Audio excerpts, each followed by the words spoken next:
और अब की बार ये कार्यक्रम जो मैंने रखा है, देखा आपने जन्मदिन का, तो मैंने सारा सब्जेक्ट शाही जन्मदिन मन रहा है। जन्म आप सुनिए उसको, तो आपने फिर मैं अगर ज़्यादा डीप में जाऊंगा फिर आप डीपली जाइए बिल्कुल। हाँ, मैं दूसरा सवाल विषय पर कुलदीप आप जवाब जब यहाँ इंदिराज गुजर विधायक हुआ करते थे, आप कई आरोप उन पे लगाते थे। भ्रष्टाचार का आरोप हो गया, क्राइम को लेके हो गया, रोड सड़क पानी बिजली इन सब को लेके हो गया। आप क्या कर रहे हैं सर? लाइट तो अब भी जा रही है, लोग अब भी परेशान। देखिए, कोई अधिकारी मेरे यहाँ 1 रुपये का भ्रष्टाचार करेगा, उसके खिलाफ सख्त से सख्त कार्रवाई होगी और विराटनगर में वो नौकरी नहीं कर सकता। और अच्छे एक एंकर हो, मैं शुभकामनाएं देता हूँ, आपके उज्जवल भविष्य की कामना करता हूँ कि महेंद्र यादव राजस्थान में नहीं पूरे देश से बहुत आगे जाएं। मैं आपका बड़ा फ़ैन हूँ।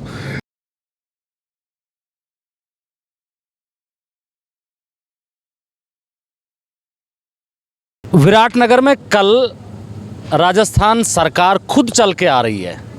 मेरे साथ में विराटनगर से विधायक कुलदीप धनखड़ जी हैं। कुलदीप जी, सरकार खुद आपके द्वार पे चल के आ रही है, क्यों बुलाया आपने सरकार को? तो सरकार चलकर नहीं आ रही, सरकार को मैंने विनती करी है। हमारे यहाँ के किसान भाइयों ने आग्रह किया है कि जो प्रदेश के माननीय मुख्यमंत्री भजन लाल शर्मा जी ने राजस्थान में एक भागीरथ के रूप में आकर, और मुख्यमंत्री तो बहुत सारे लोग बनते हैं, लेकिन पानी का जो राजस्थान बड़ा संकट था, उसको इन्होंने ERCP योजना के माध्यम से अभी जोड़ने का काम किया है।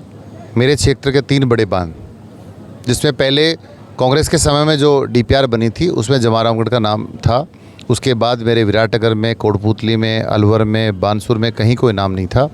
लेकिन इस योजना में पीने का संपूर्ण पानी और साथ साथ हमारे क्षेत्र के 3 बड़े बांध, जिसमें जमारामगढ़ के बांध के पानी को हम लेकर आएंगे त्रिवेणी की नदी में, और वहाँ से पानी जाएगा जवानपुरा धावाई के बांध में, वहाँ से पानी जाएगा छितौली के बांध में, और जवानपुरा धावे के बांध से पानी जाएगा बूचारा के बांध में।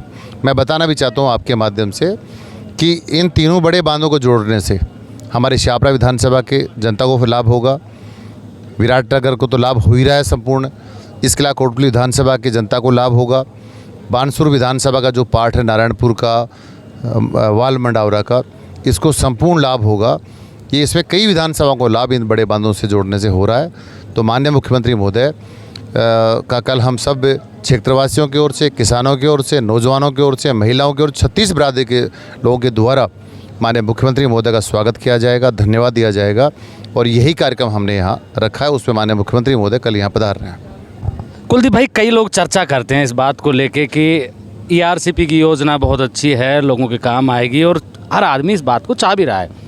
कोई भी नेता आज तक ये बता के नहीं गया कि ये पानी आ कब तक जाएगा। आपने सिर्फ बीज लगाया है, जब तक वो बड़ा पौधा ना हो, पेड़ ना बने, उससे पहले सारे धन्यवाद भी, फला भी, धिकड़ा भी। देखिए, 5 साल तो पहले कांग्रेस का राज रहा राजस्थान में, उन्होंने तो इस पे ERCP पर काम ही नहीं करा, केवल राजनीतिक भाषण देते थे। यहाँ के पूर्व मुख्यमंत्री, यहाँ के प्रदेश कांग्रेस कमेटी के अध्यक्ष, है ना, केवल कविताएं पढ़ते थे, काम नहीं किया, जनता की चिंता बिल्कुल नहीं की उन्होंने। और हमारी सरकार ने आते ही सबसे पहले ERCP काम को ज़मीन पर लाने का काम किया है। लेकिन आपने एक बहुत अच्छा प्रश्न मुझसे किया है, जिससे बच्चे का जन्म होता है, क्या वो एक साथ ही जन्म लेते ही 10वीं क्लास का स्टूडेंट बन जाता है या कॉलेज में दाखिला उसका हो जाता है? जिस पेड़ को हम लगाते हैं, वो पेड़ अगर 5 फीट का है तो उसको 50 फीट का बनने के लिए जो है उसमें वक्त और समय चाहिए होता है। तो निश्चित रूप से उसमें समय लगेगा। लेकिन एक बात जब पूछिए तो मैं कह भी देता हूँ, ये ERCP का जो हम काम प्रारंभ करने वाले हैं, सारा काम लगभग हो गया, DPR तैयार हो गई, इसका भी ठेका छूट जाएगा। उसके बाद इसका काम तत्काल प्रभाव से लागू होगा। 3 फेज़ में काम यहाँ चलने वाला है, फर्स्ट, सेकंड, थर्ड। और इतना भी मैं कह देता हूँ आपके माध्यम से, राजस्थान के मुख्यमंत्री भजन लाल शर्मा जी के नेतृत्व में ही 5 साल में इस काम को पूरा करेंगे। कांग्रेस के विधायकों को नहीं पता कि सरकार चला कौन रहा है। कोई विधायक कह रहा है कि CS चला रहा है, कोई विधायक कह रहा है कि मुख्यमंत्री चला रहा है, कोई कह रहा है कि ऊपर वाले चला रहे हैं। आप तो विधायक, अब आप बताइए कि कौन चला रहा है सरकार को? डोडासरा जी ने जो जिक्र हमेशा बयानों में करते रहते हैं, मजाक के अंदाज उनका है, मैंने प्रेस कॉन्फ्रेंस जयपुर बीजेपी कार्यालय में की थी और मैंने एक सवाल किया था, अगर आपको समय मिले उनसे बात करने का तो उनसे एक बात ज़रूर पूछना कि हमारी सरकार पर जो आक्षेप लगाते हैं, चुनी हुई सरकार, राजस्थान की जनता के द्वारा चुनी हुई सरकार, लोकतंत्र में जनता ही मालिक है और राजस्थान के विधायकों के द्वारा चुनी हुई सरकार, उसको वो पर्ची की सरकार कहते हैं। मैं उनसे पूछना चाहता हूँ कि 2004 से 2014 तक देश के प्रधानमंत्री कौन रहे? मनमोहन सिंह जी। उन्होंने अपनी कभी कलम से कोई फैसला किया क्या? उनका फैसला तो करते थे सोनिया गांधी जी और राहुल गांधी जी। तो उस बात को भूल कैसे जाते हैं और अपनी सरकार के समय में, अपने वक्त के समय में इस बात को याद कर नहीं सकते और हमारी सरकार की चिंता करते हैं जिस सरकार को राजस्थान की जनता ने चुना है। बहुत सारे विषय, डोडासरा जी का मैं सम्मान करता हूँ, किसान के बेटे हैं, लेकिन मैं इतना कहना चाहता हूँ कि राजस्थान का जो विपक्ष है, राजस्थान में कांग्रेस पार्टी को जो मुख्य बिंदु हैं राजस्थान के, उनको उठाने की आवश्यकता है। और ये जुमले पढ़ना, ये कविताएं करना, और मैं तो ये भी कहता हूँ कि जो अंदाज कांग्रेस पार्टी के नेताओं का होता है भाजपा के मुख्यमंत्री को लेकर, जिस सरकार को राजस्थान की जनता ने चुना है, उस जनता का कांग्रेस के नेता अपमान कर रहे हैं। मैंडेट को स्वीकार करना चाहिए। 5 साल का राज उनका रहा।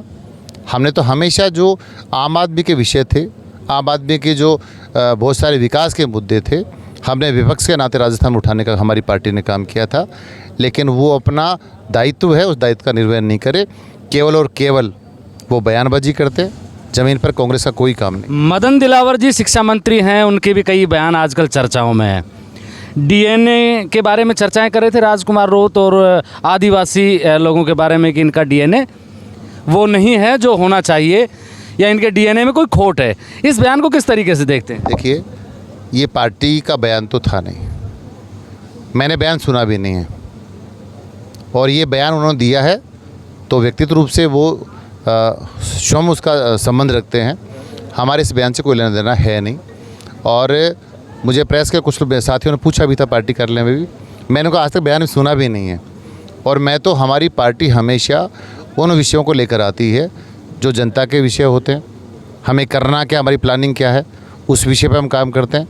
हम संगठन के अनुशासित कार्यकर्ता हैं और हमेशा इस बात का ध्यान रखते हैं कि हमारे किसी शब्द से किसी व्यक्ति को कोई आघात या ठेस ना पहुँचे, इस बात का हम प्रयास करते हैं। तो मैंने कहा ना, नेता बहुत अच्छे तरीके से जानते हैं पतली गली निकालना, कि किस तरीके से बच के निकलना है।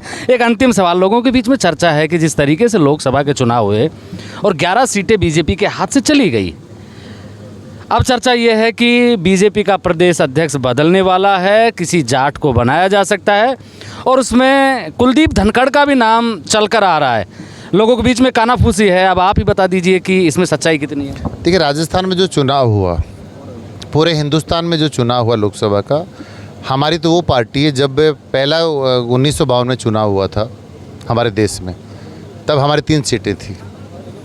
और आज भारतीय जनता 1952 में भारतीय जनता पार्टी थी। मैं बता रहा हूँ, हमारी जनसंघ पार्टी थी और जनसंघ पार्टी लगभग 77 में हमने दूसरी पार्टी का गठन किया, जिसमें जनता पार्टी के नाम से इसका निर्माण हुआ। 1980 में भारतीय जनता पार्टी का निर्माण हमने किया और 1952 में जिस विचारों के साथ हमारी पार्टी ने, डॉक्टर श्यामा प्रसाद मुखर्जी ने, पंडित दीनदयाल उपाध्याय जी ने, अटल बिहारी वाजपेयी जी ने, सुंदर सिंह भंडारी जी ने, बहुत सारे ऐसे हमारे जो बिल्कुल विचारों के नेता थे, उन्होंने जिस पार्टी का निर्माण किया था, आज वही विचारों की पार्टी, आज जिसका परिवर्तन भारतीय जनता पार्टी के रूप में हुआ, आज दुनिया की सबसे बड़ी पार्टी है। और मैं बताना भी चाहता हूँ आपके चैनल के माध्यम से, पूरा देश और दुनिया से बात को जानती है कि वही भारतीय जनता पार्टी जनसंघ से पूरी चलकर, और जनता पार्टी फिर भारतीय जनता पार्टी, आज तीसरी बार लगातार देश में पुनः सरकार, हिंदुस्तान की जनता ने हमें यहाँ मैंडेट देने का काम किया है। तो इससे बड़ी खुशी की बात क्या हो सकती है?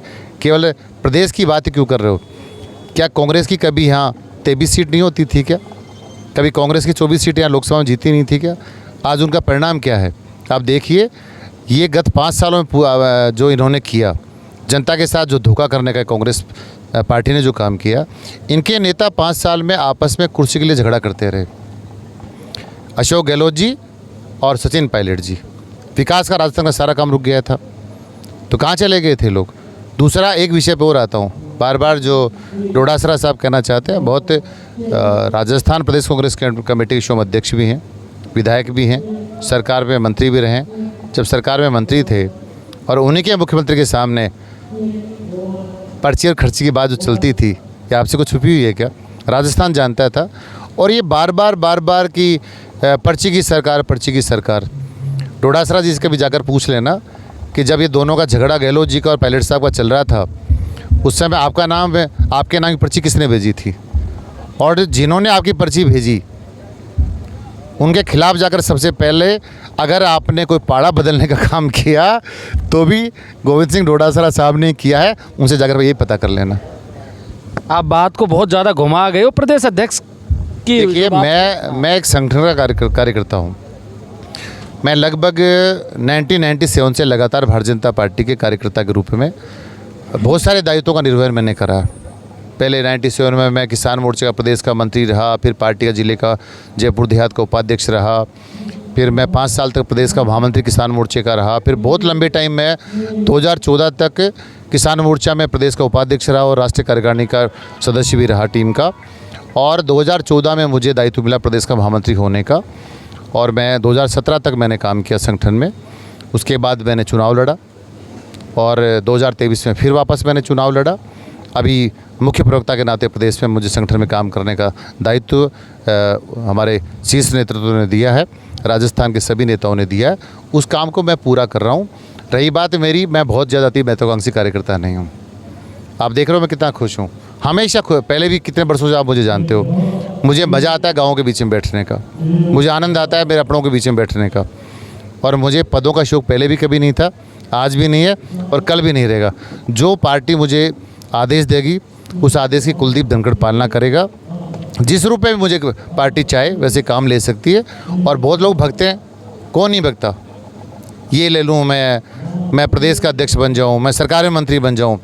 आज तक मेरे श्रम के द्वारा एक भी किसी नेता के पास जाकर मैंने ये नहीं कहा कि मेरी पार्टी संगठन में ये इच्छा है या मेरी सरकार में ये इच्छा है। जो मुझे पार्टी ने दिया है, जो मेरी जनता ने मुझे दिया है विराटनगर में, मैं उसी काम को 5 साल पूरा करना चाहता हूँ। और जो पार्टी मुझे आदेश देगी मेरे सर माथे। चलिए कुलदीप भाई, अब एक आखिरी सवाल बच गया मेरा कि कल सरकार खुद चल के आ रही है, आपने बुलाया है उनको, तो आप स्वागत भी करेंगे।